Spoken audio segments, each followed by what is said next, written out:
Hello student, welcome to Preksha academy. গতদিন আমরা class 1 নিয়ে এসেছিলাম দর্শন বা ওয়েস্টার্ন মেটাফিজিক্স থেকে।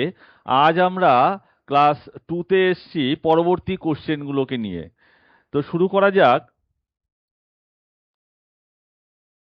গত ক্লাসে আমরা 15 দাগ পর্যন্ত করেছিলাম, 15টি কোশ্চেন আমরা আলোচনা করেছিলাম এই ওয়েস্টার্ন ফিলোসফির সাবস্ট্যান্স বা দ্রব্যের অধ্যায় থেকে। আজকে 16 নম্বর দাগ থেকে শুরু করি। প্রথম কোশ্চেন, বাকলের মতে বস্তুর অস্তিত্ব কিসের উপর নির্ভরশীল? একটি বস্তু, তার অস্তিত্ব, বাকলে বলছেন বাকলের মতে বস্তুর অস্তিত্ব মানে একটি বস্তুর এক্সিস্টেন্স বা অস্তিত্ব কিসের উপর নির্ভরশীল করবে। তার আগে আমার প্রথম যখন বাকলে এসছে, এই বাকলে সম্পর্কে একটু জানতে হবে। বাকলে, যার পুরো নাম জর্জ বাকলে, এই বাকলে একজন লক, বাকলে এবং হিউম। আমি গত ক্লাসে বলেছিলাম যে লক, বাকলে, হিউম হলেন সবাই অভিজ্ঞতাবাদী দার্শনিক, কিন্তু বাকলে এই অভিজ্ঞতাবাদীর পাশাপাশি অভিজ্ঞতাবাদের পাশাপাশি তিনি একজন ভাববাদীও বটে। ভাববাদী দার্শনিক। এই ভাববাদীকে অনেকে বলে আবার আত্মগত ভাববাদী দার্শনিকও বলে থাকেন। আত্মগত ভাববাদী ভাববাদী দার্শনিক অর্থাৎ তিনি ভাববাদের উপর বেস করে এই আত্মগত ভাববাদ মতবাদটিও প্রতিষ্ঠা করেছেন। তাহলে তার মতে বস্তুর অস্তিত্ব অনেকটা মনের উপর নির্ভর করবে, কারণ এই যে ভাবের জগতে যারা বাস করে আমরা জানি, বা এই যে আত্মগত ভাববাদ, এই আত্মা বা ভাব এগুলো সব মনের বিষয়। তাহলে এখানে অপশনগুলো আমি টেস্ট করে দেখব। বিস্তার, উপলব্ধি, গতি, সংখ্যা। এই বিস্তার, গতি এবং সংখ্যা এগুলো সিমিলার এবং এগুলো কেউ মনের কাছে যাওয়ার ক্ষমতা রাখে না। কিন্তু এই ফিলিং বা উপলব্ধি, এই অপশনটি বস্তুর অস্তিত্বের ক্ষেত্রে বাকলের সাথে অনেকটা মিল খেতে পারে। তাই বাকলের মতে বস্তুর অস্তিত্ব কিসের উপর নির্ভরশীল যখন আসবে, তখন আমরা সিমিলার ভাবে এই অপশন টেস্টের মাধ্যমেও দেখতে পাবো যে আমি কি জানি বাকলে সম্পর্কে। যে বাকলে হলেন একজন ভাববাদী দার্শনিক এবং তিনি আত্মগত ভাববাদী দার্শনিক। তাহলে তার মনের উপরে তার অনেকটা অধিকার আছে। তাহলে বিস্তার এবং গতি বা সংখ্যা বাদ দিয়ে এই উপলব্ধিটা বা ফিলিংটা আমরা মনের দ্বারাই করে থাকি। তাহলে এখানে অপশন যা দেখা যাচ্ছে তাতে অ্যান্সার দাঁড়াবে উপলব্ধি। নেক্সট কোশ্চেন, এসেইস্ট পার্সিপি উক্তিটির অর্থ কি? এই এসেইস্ট পার্সিপি এই কথাটির বাংলা যদি আমি করি, তাহলে অস্তিত্ব, কোনো কিছুর অস্তিত্ব নির্ভর করে প্রত্যক্ষের উপর। অস্তিত্ব প্রত্যক্ষ নির্ভর। এটা আবার অন্যভাবেও আসতে পারে যে উপলব্ধি উপলব্ধি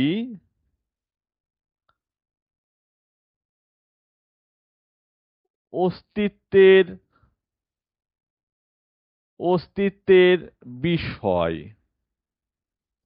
তো এসেইস পার্সিপি উক্তিটির অর্থ অস্তিত্ব প্রত্যক্ষ নির্ভর, বা বাংলায় যদি আসে উল্টে আসতে পারে যে অস্তিত্ব প্রত্যক্ষ নির্ভর এর ইংরাজি কি, তাহলে এসেইস পার্সিপি তখন অপশানে ঢুকে যাবে। তো এসেইস পার্সিপি উক্তিটির অর্থ যদি এখানে দাঁড়ায়, তো জানা মানেই থাকা, মোটেও নয়। পরেরটা উপলব্ধ হওয়ায় অস্তিত্ব, চিন্তা মানেই জীবন, ঈশ্বরই প্রকৃতি। এখানে যতগুলো অপশন আছে তার মধ্যে আমার অস্তিত্ব প্রত্যক্ষ নির্ভর, এই অস্তিত্ব এখানে দেখা যাচ্ছে অস্তিত্ব রয়েছে, এবং উপলব্ধ হওয়ায় অস্তিত্ব। অর্থাৎ কোনো কিছুর বস্তুর যদি আমার উপলব্ধি হয় বা সেই জিনিসটা যদি আমি প্রত্যক্ষ করে থাকি, তবেই তার অস্তিত্ব আছে। যদি কোনো জিনিসের অস্তিত্ব থাকতে হয় তাহলে তাকে আমি দেখতে পাবো এমনটা হতে হবে। বা আমি যদি তাকে না দেখি তার অস্তিত্ব নেই, আর যদি দেখে থাকি তাহলে তার অস্তিত্ব আছে। অর্থাৎ সেটাকে যদি আমি উপলব্ধি করে থাকি, ফিলিং করে থাকি, উপলব্ধি করে থাকি, তাহলে তার অস্তিত্ব আছে। কে বলেছেন? বাকলে বলছেন উপলব্ধ হওয়ায় অস্তিত্ব, এসেইস পাসিভি বা অস্তিত্ব প্রত্যক্ষ নির্ভর। কোনো কিছুর বস্তুর অস্তিত্ব হতে গেলে বা অস্তিত্ব থাকতে গেলে বা অস্তিত্ব আছে কথা আমি যদি বলতে হয়, তাহলে তার পিছনে যুক্তি উপলব্ধি থাকতে হবে। অর্থাৎ তাকে আমার প্রত্যক্ষ করা দেখাতে হবে যে আমি এই জিনিসটাকে দেখতে পাচ্ছি, আমার হাতে একটা পেন আছে, তার মানে বস্তুটির, পেনটার অস্তিত্ব পৃথিবীতে আছে। পরিষ্কার। আরো সোজা করে যদি বলা হয় তো তিনি বলেছেন যা দেখি তার অস্তিত্ব আছে, যা দেখি না তার অস্তিত্ব নেই। তাই বলছে অস্তিত্ব প্রত্যক্ষ নির্ভর। কোনো কিছুর অস্তিত্ব থাকতে গেলে তাকে প্রত্যক্ষ নির্ভর হতে হবে, বা উপলব্ধি অস্তিত্বের বিষয়। কমপ্লিট। নেক্সট, বাকলে কোন মতের প্রবক্তা? প্রথম কোশ্চেন, 16 নম্বর কোশ্চেন আলোচনা করার সময় আমি দেখেছিলাম যে বাকলে সম্পর্কে আলোচনা করতে গিয়ে তিনি এই ভাববাদী মতবাদের প্রবক্তা। পাশাপাশি এই ভাববাদকে বলা হয় আত্মগত ভাববাদ। আত্মগত ভাববাদ। কখনো কখনো অপশানে ভাববাদ না দিয়ে আত্মগত ভাববাদ দিয়ে দিতে পারে, তখন হয়তো ভুলভাল হয়ে যেতে পারে। তো আমাকে সবটা জানতে হবে যে অপশানে কি ধরনের দিতে পারে। ভাববাদ না দিয়ে আত্মগত ভাববাদের প্রবক্তাকে বা ভাববাদের প্রবক্তাকে, পাশ্চাত্য দর্শনে ভাববাদী দার্শনিক কাকে বলা হয়, বা পাশ্চাত্য দর্শনে আত্মগত ভাববাদী কাকে বলা হয়? তো তিনি বস্তুবাদী নন, তিনি সংশয়বাদী নন। সংশয়বাদী এটা জানতে হবে আমাকে। হিউম, হিউম হলেন সংশয়বাদী দার্শনিক। দ্বৈতবাদী দার্শনিককে, দ্বৈতবাদী দার্শনিক হলেন ডেকার্ত। দুটি মতবাদ, দুই নম্বর হলেন ডেকার্ত। ডেকার্ত হলেন দ্বৈতবাদী দার্শনিক, হিউম হলেন সংশয়বাদী দার্শনিক। আর একটা স্পিনোজাকে পেয়েছিলাম, স্পিনোজাকে পেয়েছিলাম একাত্মবাদী দার্শনিক। স্পিনোজা এক, ঈশ্বর এক, এক এবং অদ্বিতীয়ম, একমাত্র দ্রব্য বলেছিলেন ঈশ্বরকে। তাই একাত্মবাদী দার্শনিক হলেন স্পিনোজা। তাহলে আমরা মোটামুটি জানলাম বাকলে কোন মতবাদের প্রবক্তা। বাকলে হলেন আত্মগত ভাববাদ বা ভাববাদী দার্শনিক। Answer B. পরিষ্কার। নেক্সট, হিউমের মতে জ্ঞানের উৎস কি? হিউম, একটু আগে পেলাম হিউম একজন সংশয়বাদী দার্শনিক। সংশয়বাদী দার্শনিক ডেকার্ত, লক, বাকলে, হিউম। এবং সংশয়বাদী ও অভিজ্ঞতাবাদী দার্শনিক হলেন হিউম। অভিজ্ঞতাবাদী দার্শনিক হলেন হিউম। তিনি জ্ঞানের উৎস আলোচনা করতে গিয়ে জন্মগত ধারণা, জ্ঞানের উৎস মানে আমাদের জ্ঞান কোথা থেকে উৎপত্তি হয়, আমরা ছোটবেলা থেকে এ পর্যন্ত জ্ঞান কোথা থেকে পেয়েছি, জ্ঞান কোথা থেকে সৃষ্টি হয়েছে, জ্ঞান কিভাবে আমরা লাভ করেছি, এ প্রসঙ্গে আলোচনা করতে গিয়ে হিউমের মতে জ্ঞানের উৎস কি, কোথা থেকে জ্ঞানের উৎপত্তি হয়েছে। জন্মগত ধারণা, এই মতবাদ অনুযায়ী যারা মনে করেন তারা বলেন যে জন্মের সময় মানুষ নানান ধরনের জ্ঞান নিয়েই জন্মগ্রহণ করেছে, বাইরে থেকে কোনো জ্ঞান আসেনি, কেউ দিয়ে দেয়নি, কেউ বই পড়ে পায়নি। জন্মের সময়ে আমরা যেমন হাত পা চোখ নাক মুখ নিয়ে জন্মগ্রহণ করেছিলাম, এই জন্মগত ধারণা অর্থাৎ জন্মের সময় জ্ঞান নিয়ে জন্মগ্রহণ করেছেন, সবকিছু জ্ঞান। দ্বিতীয় অপশানে বলছে ইমপ্রেশন ও আইডিয়া, আমাদের অভিজ্ঞতা এবং ধারণা, অভিজ্ঞতা এবং ধারণা। তাই আমি এখানে বলছিলাম হিউম হলেন একজন অভিজ্ঞতাবাদী দার্শনিক। তাহলে সিমিলার একইভাবে আসছে, ঈশ্বর হতে পারে না। ঈশ্বর বলেছিলাম আমি যে স্পিনোজার ঈশ্বর, আর যুক্তি হতে পারে না। তো ইমপ্রেশন এবং আইডিয়া, আমার যে সমস্ত ধারণা এবং অভিজ্ঞতাগুলি রয়েছে সেগুলো থেকে আমি জ্ঞান পেয়ে থাকি। যার মধ্যে যত ধারণা থাকবে, যে ব্যক্তির মধ্যে যত অভিজ্ঞতা থাকবে, তাকেই আমি জ্ঞানী বলে মনে করে থাকি। দেখবে তো জ্ঞানের উৎস আসে কোথা থেকে? আইডিয়া এবং ইমপ্রেশন বা অভিজ্ঞতা এবং ধারণা থেকে। তাহলে অপশন বি হলো অ্যান্সার। নেক্সট,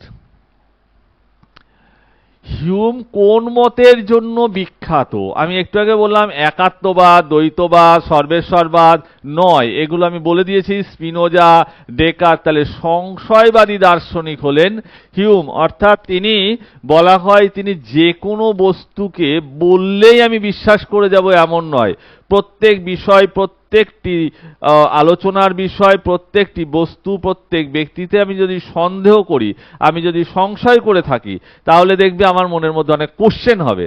সেই কোশ্চেনগুলো জানার জন্যে আমি ছুটে বেড়াবো, আর সেই কোশ্চেনগুলোর অ্যান্সার যখন আমি জানতে পারবো, সেই বস্তু বা ব্যক্তি সম্পর্কে আমার প্রকৃত জ্ঞান হবে বলে মনে করেন তিনি হলেন সংশয়বাদী দার্শনিক হিউম।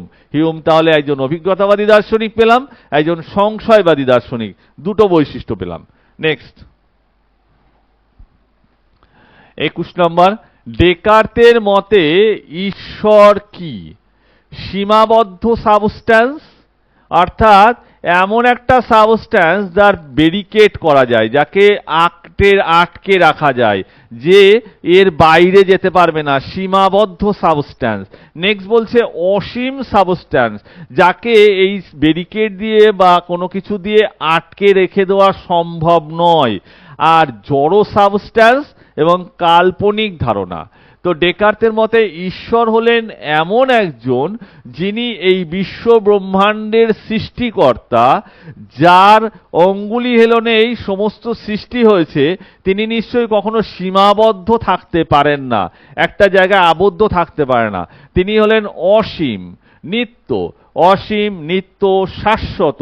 তিনি হলেন এমন একটা সাবস্ট্যান্স, যিনি অসীম, যিনি নিত্য, যিনি শাশ্বত, যিনি অভঙ্গুর, যিনি অধ্বংসকারী, তাকে কখনো ধ্বংস করা যায় না, এমন একটা সাবস্ট্যান্স, সে হলো আমাদের ঈশ্বর। বাদ বাকি যত সাবস্ট্যান্স আছে সেগুলোকে আমরা একটা জায়গার মধ্যে একটা সীমাবদ্ধ করে রাখতে পারি, তাকে ভাঙতে পারি, তাকে ধ্বংস করতে পারি, তাকে সৃষ্টি করতে পারি, বাট ঈশ্বরকে আমি কখনো এমন করতে পারবো না।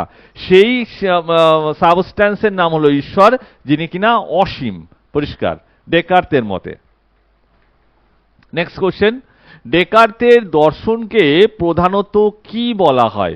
এর আগের কোশ্চেনে আমরা আলোচনা করেছি যে একাত্মবাদ যদি স্পিনোজা হয়, তাহলে দ্বৈতবাদ, সংশয়বাদ যদি হিউম হয়, তাহলে অপশন অনুযায়ী এখানে দ্বৈতবাদ হলো answer.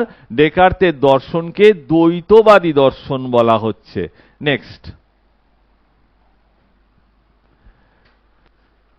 Clear and district idea তত্ত্বটি কার? আমাদের আইডিয়া মানে ধারণাগুলো আমাকে কি করতে হবে? পরিষ্কার থাকতে হবে, ক্লিয়ার থাকতে হবে, একদম ক্লিয়ার, এবং কারুর অধীনত থাকলে হবে না, বা কারুর অবনত হয়ে থাকলে হবে না। এমন আইডিয়ার কথা বলেছেন, তত্ত্বটি হিউম বলেছেন, না ডেকার্ত বলেছেন, না লক বলেছেন, না বাকলে বলেছেন। তো ডেকার্ত এ প্রসঙ্গে এই মতবাদটি দিতে গিয়ে তার বুদ্ধিবাদী মতবাদ, তার জ্ঞানের উৎপত্তি প্রসঙ্গে বুদ্ধিবাদ বা দ্রব্য সম্পর্কে ডেকার্তের মতবাদের মধ্যে আলোচনা করতে গিয়ে ডেকার্ত বলেছেন আমাদের ধারণাগুলো কখনো অস্বচ্ছ বা অপরিষ্কার, বা অল্প জানি, কম জানি, বেশি জানি না, আমি এটা পারবো না, ওটা, ওরকম হলে আমার আবছা আবছা ধারণা থাকলে কখনো হবে না, সেটা সাবস্ট্যান্স হতে পারে না। আমাদের ধারণাগুলো সবসময় পরিষ্কার এবং অনধিগত হতে হবে, কারুর অধীনস্থ বা হলে হবে না। আমাদের সমস্ত ধারণা যদি পরিষ্কার হয়, তাহলে আমি তাও কারোর কাছে সেটাকে উপস্থাপন করতে পারবো, সেই সম্পর্কে আমি সঠিক জ্ঞান আরোপ করতে পারবো বা বিলতে পারবো। তো এই ধারণাটি বলেছেন ডেকার্ত। নেক্সট, স্পিনোজার মতে অ্যাট্রিবিউট বলতে কি বোঝানো হয়েছে? তো অ্যাট্রিবিউট বলতে সাবস্ট্যান্সের গুণ, প্রধান বলছে এ অপশনে বলছে সাবস্ট্যান্সের গুণ, জড় পদার্থ, ইন্দ্রিয় অনুভূতি এবং মনের কল্পনা। এই অ্যাট্রিবিউট বলতে আমি আগে আলোচনা করেছিলাম একটু, যে অ্যাট্রিবিউট হচ্ছে এপাশ ওপাশ। তো সাবস্ট্যান্সের এই গুণটি অ্যাট্রিবিউট বলতে বোঝায়। স্পিনোজার মতে অ্যাট্রিবিউট বলতে সাবস্ট্যান্সের গুণ, যা দ্রব্যের একটা গুণকে বোঝানো হচ্ছে, সেই গুণটা হলো অ্যাট্রিবিউট।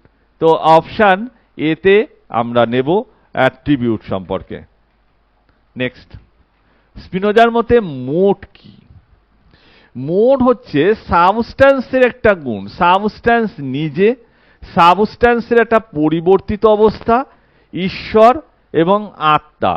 তো সাবস্ট্যান্স যে কোনো দ্রব্য, আমরা যেমন দেখবেন নামের আগে অনেকে শ্রী বসায়, এমডি বসায়, এমন করে বসানো হয়, তেমনি সাবস্ট্যান্স কেমন হবে, সাবস্ট্যান্সের রূপটা কেমন হবে, তার আগে মোড অফ সাবস্ট্যান্স বলা হয়ে থাকে।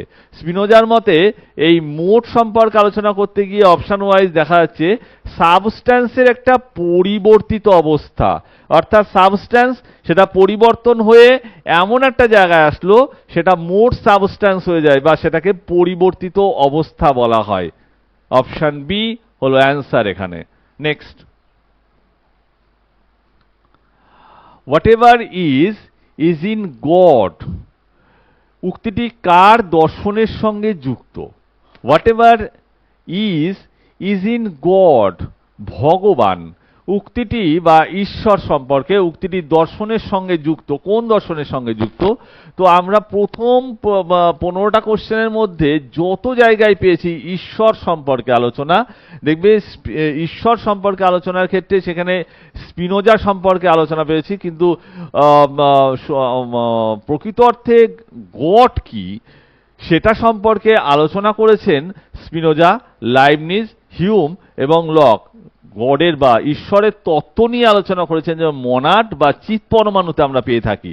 তাহলে এখানে অপশন, সেটা আমরা জানি, একমাত্র লাইবনিজ, চরমপন্থী দার্শনিক, বুদ্ধিবাদী দার্শনিক লাইবনিজ এর সম্পর্কে আলোচনা করেছেন।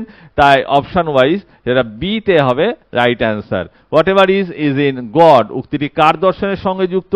লাইবনিজের চরমপন্থী বুদ্ধিবাদী দর্শনের সঙ্গে যুক্ত। নেক্সট, লাইবনিজের মতে মোনাড কি? মোনাড হলো, আমি আগে বলেছি একটা কথা, যেটা হলো মোনাড মানে হলো চিৎ পরমাণু। চিৎ পরমাণু, একে মোনাড বলা হয়। মানে এমন একটা পরমাণু যার মধ্যে চিৎ মানে চেতনা, চিৎ শব্দের অর্থ হলো চেতনা, যার মধ্যে চেতনা থাকবে। চেতনা বহির্ভূত মনাড, চেতনা বহির্ভূত পরমাণু কখনোই মোনাড হতে পারে না। তাহলে মোনাড হলো চিৎ পরমাণু। আর এই মোনাড সবসময় গবাক্ষহীন হয়ে থাকে। গবাক্ষহীন হয়ে থাকে। এই গবাক্ষ মানে হলো গরুর পায়ে যে খুর থাকে, সেই গরুর পায়ের খুর যদি কাদাময় জায়গা থেকে যায় তাহলে একটা গর্ত করে যায়। তো আমাদের মনের মধ্যে এরকম যে গর্তগুলো রয়েছে, যেখানে ধারণাগুলো এসে জমা হয়, তাহলে সেই গবাক্ষহীন হতে হবে। গবাক্ষহীন চিৎ পরমাণুকে লাইবনিজ বলেছেন মোনাড। তাহলে অপশন ওয়াইজ প্রথমে বলছে প্রসারযুক্ত বস্তু, অবিভাজ্য চৈতন্য সত্তা, শূন্য ধারণা, ইন্দ্রিয় অনুভূতি। আমি একটু আগে বললাম চিৎ পরমাণু বা চৈতন্য, যেখানে বা চেতনা। তাহলে অবিভাজ্য চৈতন্য সত্তা, এমন একটা সত্তা বা এমন একটা বিষয় হবে যে চৈতন্য যেখানে অবিভাজ্য থাকবে, ভেঙে ভেঙে চৈতন্য। এখন আমার চৈতন্য আছে, পরে আমি অচৈতন্য হয়ে গেলাম, আমার কিছু মনে নেই, এমন নয়। এমন একটা চৈতন্য অবস্থা বা এমন একটা চৈতন্য সত্তা হবে, যে সত্তা হবে অবিভাজ্য, যেখানে কোনো বিভাজ্য থাকবে না, ভাঙা থাকবে না, অবিভাজ্য চৈতন্য সত্তা। তিনি হলেন মনাড, আবার তিনি হলেন ঈশ্বর। তাহলে মনাড যা, তাহাই চৈতন্য বিশিষ্ট চিৎ পরমাণু, তাহাই অবিভাজ্য চৈতন্য সত্তা, এবং ইজিক্যাল টু সেটাই হলো ঈশ্বর। পরিষ্কার। নেক্সট, লাইবনিজের মতে মনাড হয়ে গেল। নেক্সট কোশ্চেন, লাইবনিজের মতে মনাডে কি নেই? একটু আগে মনাড সম্পর্কে দৃষ্টির আলোচনা হলো। তো শক্তি, চেতনা, জানালা, প্রতিফলন। আমি একটু আগে বললাম অবিভাজ্য চেতন সত্তা হতে হবে, যেখানে অবিভাজ্য মানে হচ্ছে কোনো ভাঙা অংশ থাকবে না। একটা ঘরের দেওয়াল কোনো জায়গায় ফাঁক ফোক থাকবে না, কোনো জায়গায় ফাঁকা থাকবে না, কোনো জায়গায় ছিদ্র থাকবে না। তার মানে এখানে ছিদ্র অর্থে বা ফাঁকা জায়গা অর্থে বোঝাচ্ছে শক্তি কখনো হতে পারে না, চেতনা কখনো হতে পারে না জানালা। এই জানালা মানে হচ্ছে কোনো জায়গায় একটু ফাঁকা থাকলো যেখান থেকে হাওয়া ঢুকবে ঘরের মধ্যে। তা লাইবনিজ বলেছেন অবিভাজ্য চেতন সত্তা, অর্থাৎ কোনো জায়গায় ফাঁকা রাখলে হবে না। তাই এমন একটা চেতন সত্তা বা মনাড হলো জানালাহীন। কোনো যে ঘরের মধ্যে যে চেতনা বা যে মনাডের মধ্যে জানালা নেই সেটাই হলো লাইবনিজের মতে মনাড বা চিৎ পরমাণু। তাহলে জানালাহীন মানে option C complete. Next 29. This is the best of all possible worlds. উক্তিটি কার? এটা হলো সর্বোচ্চ, একদম বেস্ট অফ অল পসিবল, সম্ভাব্য বিশ্বে মধ্যে সব থেকে বেস্ট। উক্তিটি কার? বাকলে বলেছেন, লাইবনিজ বলেছেন, হিউম বলেছেন এবং লক বলেছেন। অপশন বাকলে, লাইবনিজ, হিউম আর লক। এটা this is the best of all possible world, সম্ভাব্য বিশ্বে, পসিবল ওয়ার্ল্ডসে, সম্ভাব্য বিশ্বে এটাই সব থেকে বেস্ট, এটাই মহান। এটা কে বলেছেন? উক্তিটি লাইবনিজ এর মত। Option B. নেক্সট, লকের মতে প্রাইমারি কোয়ালিটিস এর উদাহরণ। Primary and secondary. সেকেন্ডারি একই সাথে জেনে নেব, প্রাইমারি আর সেকেন্ডারি দুটো। প্রাইমারি মানে প্রধানত, সেকেন্ডারি অপ্রধানত। প্রধানত একটা কোয়ালিটিস, কি গুণ? প্রাইমারি কোয়ালিটিস একটা দ্রব্যের প্রাইমারি কোয়ালিটিস কি? আমি প্রথম দিকের কোশ্চেন আলোচনা করতে গিয়ে বলেছিলাম দ্রব্য সে বোকা হোক বা লম্বা হোক, গোল হোক বা বৃত্তাকার হোক বা চৌকাকার হোক বা ষড়ভুজাকার হোক, যাই হোক প্রথমেই জানতে হবে দ্রব্যটা কতটা জায়গা জুড়ে অবস্থান করছে। তো প্রথমেই হচ্ছে মুখ্য গুণ, যেটা লকের, লক আমি বলেছিলাম লক মুখ্য গুণ এবং গৌণ গুণের মধ্যে পার্থক্য করেছেন। প্রাইমারি কোয়ালিটিস এবং সেকেন্ডারি কোয়ালিটিস এই দুটোর মধ্যে পার্থক্য করেছেন। একটা দ্রব্যের দুটো গুণ থাকে, একটা মুখ্য গুণ, একটা গৌণ গুণ। তো মুখ্য গুণ কি হওয়া উচিত? মুখ্য গুণের উদাহরণ স্বরূপ কি আছে? এটা খুব সিম্পল অ্যান্সার। রং কখনো মুখ্য হতে পারে না, রং চেঞ্জ হয়। এখন একটা রং আছে, পরে আরেকটা রং হতে পারে, পরে আরেকজন এসে রং অন্যরকম করতে পারে। এক এক সময়ে এক একটা রং হতে পারে, হতেই পারে। একটা ফুলেরও রং চেঞ্জ হতে পারে, গন্ধ চেঞ্জ হতে পারে, স্বাদ চেঞ্জ হতে পারে। একরকম এখন আছে, পরে অন্যরকম স্বাদ হয়ে যেতে পারে। বাট এই বিস্তারটা একটা দ্রব্য যে জায়গাটা জুড়ে বসে আছে সেটা হলো তার মুখ্য গুণ। যে জায়গাটা জুড়ে সে অবস্থান করছে সেটা হলো তার মুখ্য গুণ। আর সেকেন্ডারি গুণ এখানে রং হতে পারে, গন্ধ হতে পারে, স্বাদ হতে পারে, এগুলো সেকেন্ডারি কোয়ালিটিস। ঠিক আছে, এগুলো হচ্ছে গৌণ গুণ। তাহলে প্রাইমারি বলতে মুখ্য গুণ, এইভাবে বাংলাতেও আসতে পারে মুখ্য ও গৌণ গুণ। এখানে একটা কোশ্চেন আসতে পারে যে মুখ্য গুণ ও গৌণ গুণের মধ্যে কে পার্থক্য করেছেন? পাশ্চাত্য দর্শনে মুখ্য গুণ ও গৌণ গুণের মধ্যে পার্থক্য করেছেন কে? উত্তর দাঁড়াচ্ছে তাহলে এখানে লক। এটাও একটা কোশ্চেন। বা মুখ্য গুণের ধারণার কথা কে বলেছেন? উত্তর লক। গৌণ গুণের ধারণার কথা কে বলেছেন? উত্তর লক। দ্রব্য সম্পর্কে মুখ্য গুণ ও গৌণ গুণের ধারণা কে বলেছেন? উত্তর লক। এই মুখ্য গুণের একটি উদাহরণ হলো বিস্তার, গৌণ গুণের একটা উদাহরণ হলো রং বা গন্ধ। কমপ্লিট।